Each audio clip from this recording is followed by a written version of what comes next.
Hello, and welcome to today's episode of Her Version, a podcast dedicated to hearing stories of struggle to triumph, a platform that allows individuals to tell their truth in order to inspire and uplift others.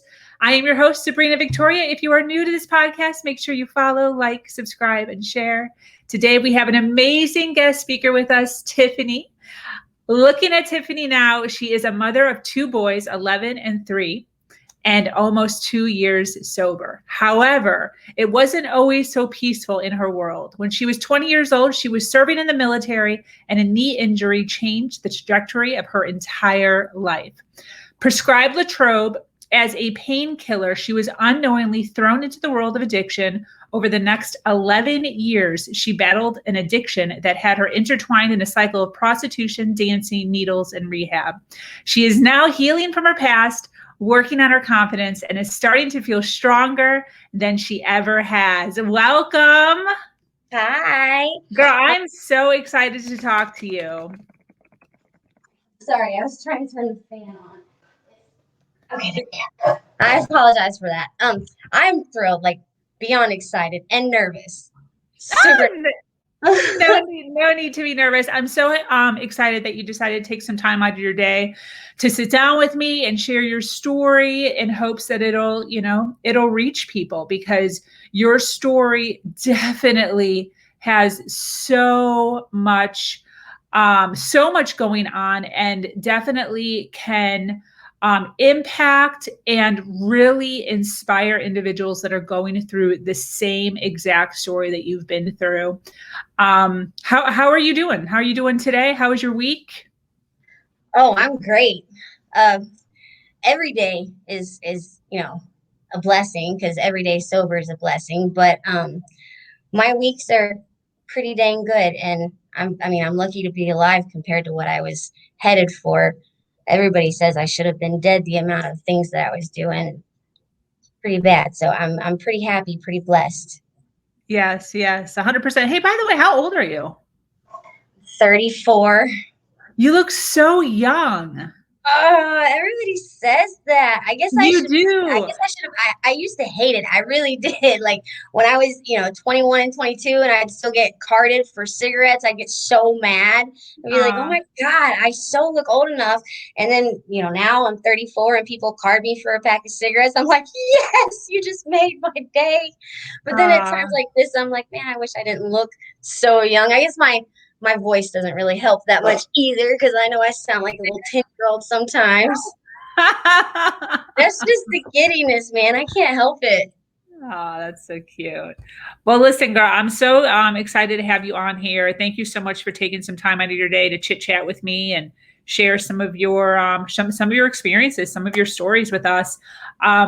So you have so much to share just in general, as far as where you are now and all the awesome things that are happening and the brilliance and the confidence that you're walking into at the moment. But what I really like to do when I sit down with women like you is kind of talk about your early years, your childhood, your teenage years, just to kind of give us an idea of like who you were growing up. Do you mind sharing some of that?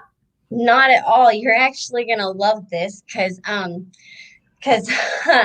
so I made a few phone calls this morning to get some brutal, honest answers of the type of child that I was. Oh, wow. Okay. Because you're in a fog for so long of your life. You don't have that many memories of certain parts of your life, and you think where you were an angel. Nope, you were a little devil, you were a little heathen, you were a little spoiled rotten, all that. But I was also told I was very polite and respectful and a well-mannered girl, and that I was a sweetheart. And let me see, one woman put it specifically, well, when you were good, you were great, you were an angel, you were awesome. But boy, you had them days when you were just downright devilish. Oh, wow. Isn't that I was funny? a little bit spoiled. I was the last kid of my dad had 4 older kids. And when I say 4 older kids, I mean like there's 23 years between me and his youngest son. So by the time I came along, he had, grandkids already. My nephews were my age and older. My niece, I have a niece that was a couple years older than me. So it was like, and I was by myself with just me and my dad for a lot of the time. So and my dad was a hard worker. I mean, he worked his butt off. He's just one of those uh, last of a dying breed type of men back then. So it was and having a much older father, I kind of had an old soul, grew up with an old soul, so to speak. So it was a good thing, but then again, it was kind of like I didn't I would get along with people my age sometimes, and then other times I'd be like, okay, I can't deal with you people. Like I need to go find some adult to talk to. As a teenager, it was like that. But I mean, I was basically raised like a single child, an only child. So some would say I was spoiled rotten, and some would say I had that right, and being the baby, and others would say I was just a darling. I guess it was just which side of me. For sure. For sure. 100%. Sorry about that. So what led you to the military? How did that happen? Where did that come into play? Oh man. Um, well, I had just divorced my I don't even think you can really call it a divorce because we were literally married from May 17th of the same year. We were divorced on November 19th. So yes, Wow. I married right out of high school, my high school sweetheart, and I moved up to Tennessee, and I decided, you know what? I want to make my dad proud. I want to do something that I can be proud of. And things weren't going that well for me in Tennessee. So I decided I was going to up and join the Navy. And I did. Wow. No kidding. Mm-mm. So already before like you're 20 years old, you're married, divorced, and now in the Navy. Yeah. Ah! I mean, you could say like at 20 years old, I was extremely, extremely well versed. I was really well grounded. Like I traveled a lot. I did a lot of things. That was one great, amazing thing that I take away from my childhood and my teenage years is my dad. He, eh, at the same time of protecting me, and I was kind of sheltered from some things in the real world. He was also very encouraging for me to see the real world. You get what I'm saying? Like, I mean, Yeah. I had traveled to more places and more states and done more things at 20 than most 30, 40-year-old people have done. And, Yeah. and then I like to travel too. I kind of moved around a lot for a long time. Where have you been? Oh, I went to North Carolina, Ohio, Tennessee, Texas. Um, I mean, if you count Is that to visit Chicago, family? Do you have family all over? I have family in Tennessee and in Georgia, and I had family in North Carolina and in Ohio. Yeah, my family's kind of spread out with Yeah. wiggles everywhere. Yeah. Well, that's cool. My family's actually in North Carolina. Yeah. Yeah, and I was born and raised in the suburbs of Chicago. Oh, I'm sorry. Ah! But It's so cold there, man. it I'm is not gonna cold. lie. I was so thankful that I did my basic training in the summer because I wouldn't have made it in the winter. I'm So cold. spoiled with my heat. I like my Florida heat. Yeah, yeah, same. Yeah, that's where I am is Florida, and I will never move back to a winter state like full time ever. Too cold. Yeah, I you know I what don't we even know call how I y'all, did it. right? I don't even know why people do it. I don't know either. You know what us Florida natives call that, right? No, I'm not gonna say it. yeah. Okay. Them dang Yankees, the ones that come down and never go back. Too funny. So you're 20. Are you around 20 or are you 20 when you enter the Navy? I was, I, gosh, I can't even do math right now. I think I was right at 20. Okay. Pretty sure. Yeah, yeah, I had to be right at 20. Because no, I take that back. I think I was 19 actually. Don't Okay. think I 20 yet. And then what led to the injury, which eventually led you down the path that you ended up? Well, believe it or not, I mean, I did cheerleading and dance and all kinds of stuff throughout my teenage years and you know, pre-adolescent years, whatever you want to call them. But I apparently had what the military or doctors like to call a pre-existing medical condition. It was like You know how there's pes platus means you're too flat-footed? Yeah, Well, yeah. pes cavus is when you have too much of a high arch in your foot, which they did not catch in MEPS. I did just fine in MEPS. I had no problem. Got through MEPS and was in basic training and everything and hustling my butt in there. And all of a sudden, I started having really bad issues with my knees and my shins and stuff. And my one of my ankles got really bad. And finally, we were practicing for our parade one day, and my senior chief says, like, Alfred, I don't know what you're trying to prove here, but you need to drop and go to medical right now.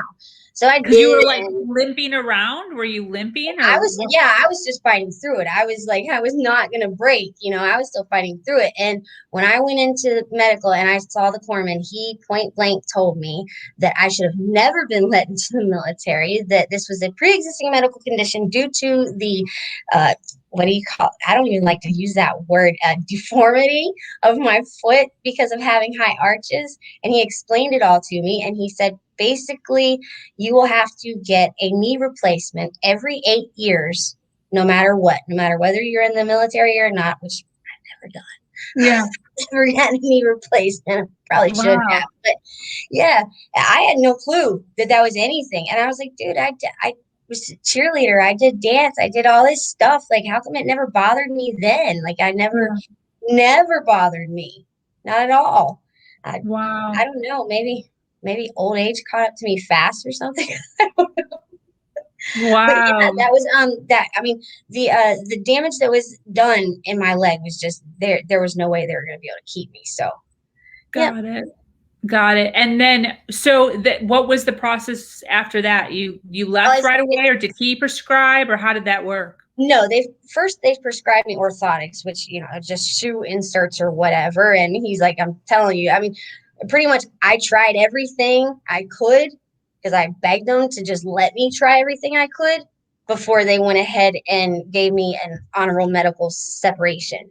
So Wow. I did everything I could to fight it. And then when it came down to the end, he's like, this is what's going to have to happen. And whether you stay in or not, you still are going to have enough issues with your legs because of the shape of your feet and with your back that you're going to have a knee replacement every 8 years. And I've never had a knee replacement, but I mean, I was on some pretty high pain meds for a long time. Look what good they did me. Yeah, yeah. So, so this is very interesting to me. I, I, I don't want to say I love, but so you were told that your knee, leg, shin, whatever was so, useless in a way that they wanted to have you leave. However, Yeah. you begged to stay. Yes, I So even like, tried to get a waiver. When I moved back home to Florida with my dad, I was working at a Macaulay's Tavern, and there was a retired Army guy there, and he knew exactly who I needed to talk to get waivers to be able to get a doctor sign off to let me get into another branch, like the Coast Guard or the reserves or something. No doctor would touch me. None of them. Because wow. they kept saying it's a pre-existing medical condition, and basically I was too much of a medical liability. Yeah. It's pretty Wow. much, they didn't want to pay for knee replacements, I guess. But it just sucks because you have those people in there that don't want to be in there and do everything they can to get out. And then you Yeah. have people like myself, and I mean, I wasn't the only one that, there, bless her heart, there was another woman there who had MS. And that woman stayed there right up till the day she sat in her wheelchair for the first time because her body gave out on her. Her MS got so bad. And I remember getting on the plane with her to leave. Like, she did everything she could to stay. Like, against her doctor's Wow. will and wishes, she did everything she could to stay. She was ready to roll up in there on her wheelchair and keep fighting. Wow. No kidding. So when did the medication come into play? Back when you came home or before Yes. you left, or okay. Yeah. I mean, they gave me stuff while I was in there, but I mean, it continued after I got home. Got it. So you went to the doctor and then a doctor prescribed what you said was Lortrope? Lower tabs. Lortab? Okay. Yes, lower tabs. Okay. And did you have any idea what did he say? Like, hey, we got to wean you off this in a month or two, or Oh were you no. given? No. They told me from the beginning that I was going to have to be on pain medication or get a knee replacement every 8 years for the rest of my life. That's just what I was told. So Wow. No young, kidding. naive, yeah, I'm thinking, well, I don't want to get my legs surgically operated on every 8 years. So, I mean, Yeah. So you just willingly took the medicine. yeah, pretty much. And Okay. uh, then it blew up. Yeah. What is your thought process on that now? Now that you've been through all of this and so much of your life has kind of been stolen in a way, what is your, do you have an opinion on doctors doing that so whimsically? Like, Oh boy. yeah, what, tell Honestly, me what your, I really do. More so now than I do then because I mean it wasn't it's not every doctor for one, and it's not every situation also. Like I didn't have to go to the extent that I went to. You know what I mean? Like I didn't have to do what I did. I didn't need that much. I did that out of just self-destructiveness. I mean, yeah. self uh, lack of self-worth or whatever. I was on a destructive path for quite a long time, and I just found that road and ran right down it. But there are doctors, and this is awesome that you asked me this question because I'm literally dealing with a situation right now where I know a woman who's very close to me, and she's had an opiate pump, pain pump in her body that literally is pumping opiates in her system 24/7. Okay, she has to have a major surgery in a few months, and they weaning her down. She's been on this pump for 12, 13 years, something like that, and high dosages. Her doctor and anybody who's dealt with this type of addiction to this type of narcotic knows what the do's and don'ts of detoxing and withdrawals and taking, you know, substitutes like uh, um, what's what's one, Subutex or Suboxone or methadones. This doctor gave her this pump, okay, of opiates, a massive milligram, and gave her morphine to take on top of it, and she was on a high dosage of Xanax, and gave her the withdrawal medicine. And this is a pain management doctor. These doctors don't care about you. They don't care about your pain. They care about that $5,000 check they get every time you need a refill. And because she's going to be off of that from now on, that doctor actually told her to take all these things at once, to continue taking the withdrawal medicine while she was still taking the opiates and the morphine and the Xanax. And anyone knows those are all massive blood pressure slower, like they slow down your blood pressure, your heart rate. She would have absolutely died in her sleep, not woke up, had I not been there that night. And when she told me what her doctor had her on, I was like, no, stop taking all of them right now and call your other doctor, because that pain management doctor, that they don't care. They Wow. absolutely don't care. And so, yeah, I have an opinion about this. They need to go back to, Wow. yeah, Yeah. it's ugly. And this woman didn't ask for this. I mean, we're talking about a retired detective here who had like massive body injuries and stuff, and you know, served her life on the force and everything, and then is paid back with this. Wow. Crazy. Could you feel it? Did you, you get prescribed, you're just like hanging out, right? You have injury to your knee, you go to the doctor. You're not like, are you thinking to yourself, like, yay, he's going to put me on painkillers? Was that in your head? Oh Or yeah. did you just Oh go yeah. in like, No, yeah, back then, yeah, absolutely. Because I was, I can say this now. I mean, I couldn't then, and it took me a long time to get to the point to where I could admit things to myself. But yeah, I was absolutely thrilled because I just wanted to escape reality. Because and not that I had a bad raising or bad childhood or anything like that. It wasn't that.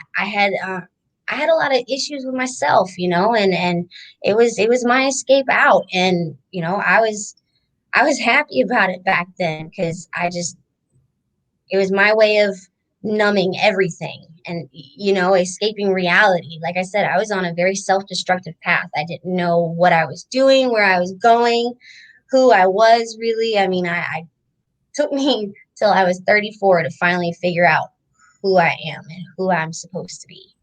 Yeah, for sure. How long did the doctor prescribe you before you had to kind of go off on your own and find your own stuff?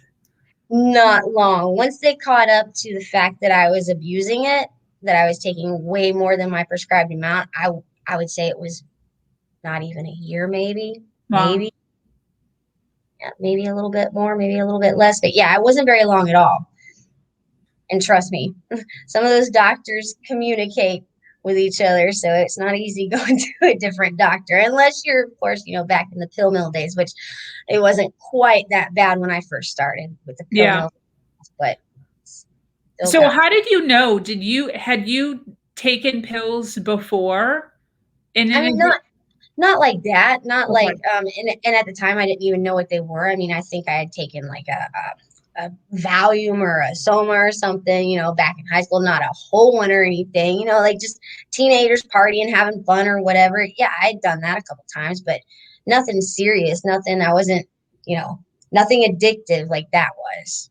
So you kind of just did it because you're kind of like, this is, about it because social, like society you just realize stuff like that as far as just living in society. You know that if you get on pain meds, you feel a little loopy and it feels good.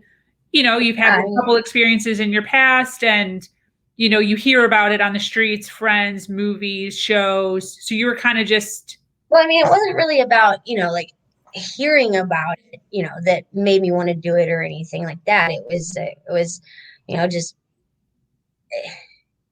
I knew what it did to you. I had taken pain medication before. Everybody knows what a trip to the dentist feels like when you get a tooth pulled, and you know what I mean. So yeah, I mean, when you have that thought in your head and you're like, oh man, I'm kind of buzzing, like, yeah, you're not upset. I wasn't upset that I was put on them, not at all. I was kind of happy at the state of mind I was in, but yeah, like I said, that was long before I figured out who I was, and I yeah. had a lot going on. I had a lot of growing up to do, a lot of stuff to go through to get me here. Was there a point? I mean, I know it was a long time ago, but was there a point where you actually thought to yourself, like, whoa, I think that there's like an issue here. Like I wasn't trying to get addicted. I was just trying to feel good. And this is like, did you actually kind of think that for a second while this was happening? Yes, When very much. did it happen pretty soon on or Um, oh goodness. Yes, the day I realized, which I mean, in all actuality, I knew it was an issue for a while, but when it really hit me was the day I had to call my oldest son's dad and tell him, I need you to take my little boy for a little while because I got to get this thing under control. So I knew it was a major issue. I mean, yeah, like, and I had been on it for quite a while at that point, but it was, and when you're in that much of a fog, there are several things, several times that especially someone like who has a conscience and that little voice in the back of their head and was raised right, knows right from wrong and what's a good idea and not stupid. They're just obviously they don't care. They're just it, that was how I was because I knew better. I absolutely knew better. I was raised very well. I was taught very much good morals and values and right from wrong and everything, but I was not hearing it. So the day I had to call my son's dad and I had to get him to take his son, our son, my son, for the first time. Yeah, wow. because it wasn't because I thought like I I was going to hurt him or anything like that. It was just that I knew how bad my addiction was, And I knew that if I kept him with me until I got a handle on it, I would not be doing what a good mom, a good parent should do. There's that I would be hurting him. He may be upset about it right now because, he's not going to understand having to leave mommy and go to daddy and everything. And I went through that. It was really, really, really tough. It was really hard on him. He had known only me, but it's the first time in my entire life, and I can say this proudly, that I ever put someone else 1000% in front of me, for the simple fact of I knew I couldn't give him what he needed and what he had to have and what a mom's supposed to give him. I mean, I was on the brink of losing I was on the brink of being without a house, and I couldn't do that. Yeah. And drag him with me. So yeah. So it's So probably even the hardest decision I ever had to make. That's for sure. I can imagine. I can imagine. What it's interesting to me, and I appreciate you being so vulnerable with that, because I think a lot of times, and I can actually sort of relate to this too, because I broke my leg, literally snapped my leg in half in Oh my October. goodness. Yeah. So you can imagine they put me on pain medicine. And I remember there was a point, I stayed on it for maybe a few weeks, like 3 weeks or Oh, so. it don't take long. And that's the whole thing. And that's what's so scary about it. My fiance was like, why in the world? Because I was like, I can't be on these anymore. Like I have to not take them anymore, because I could feel my body fiending. Yep. Like so much so that like it got my body got irritated. And Yes.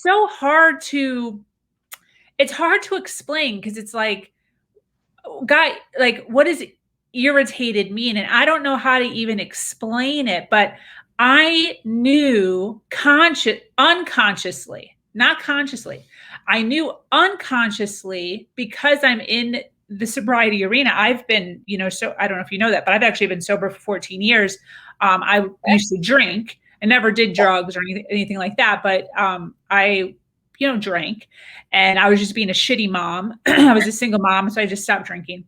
Anyways, I'm in the arena. I talk to these people all the time. So I'm aware of it, and I could feel, and what's so interesting, I love that you're saying this, because there's a choice somewhere in there There that is. you make, and it's so fine. The line is so fine between just one more, Yes. right? Just It one is. more, and no. And Yeah, it's so difficult, because I was literally in pain. Like you're in pain. Absolutely. You become that fine line you're talking about. Literally, it turns it from I am doing this to get numb and escape, to I am doing this for literally survival, to get through every day, because it's like you go from enjoying being out of whatever or feeling good, or your body feeling better or whatever, to all of a sudden you can't live without it. You are literally, like, when I say I was in a full-blown 100% marriage relationship with this drug, that drug determined every single move I made. I mean, it would determine whether I would make it to my son's birthday. It would determine whether I would make it to go see my dad or my family, or it even would let me know if I was going to eat that day, or if I was going to go to the bathroom. And I'm not kidding. It's literally like that drug. It's not just that it irritates your body, like you said. It absolutely does. Your body craves it, but it's also, and I mean, it's not hard to pick up on it. If you got some brains up there, and but a lot of it too is mental, because the physical pain, your brain pretty much becomes addicted to it, I guess, in a sense, and craves it. And so you get this super high anxiety to where you just like cannot go without it, because you are terrified of the pain that you're going to go through, that you're going to face. I mean, because trust me, withdrawals from opiates is not a fun experience at all. Like, Yeah. by I any can't means. So, imagine. I mean, literally, that's what it was. It went from, okay, I'm taking these minor pain medications. Okay, my tolerance is too high, so because I've been using them, I've abused them or whatever. So then you get more, and then you get a higher tolerance and a higher tolerance, and then it becomes, okay, I'm not doing this to get, in a fog or have a good time or escape reality or whatever your reason may be, to all of a sudden your reason for doing this becomes, if I don't, I cannot function in a daily life. Wow. I cannot move. I cannot take care of my kids. I can't go to work. I mean, it literally, and then it's just, I'm petrified to get off of them and go through that pain of withdrawal, because it's going to last. The anxiety is going to be there. And that Yeah. anxiety is a killer, man. I feel very, very, very sorry for a couple of the people who have seen me and had to deal with me going through that. Yeah. It turn into another person when you're Yeah. detoxing that anxiety and stuff. It's insane. Yeah.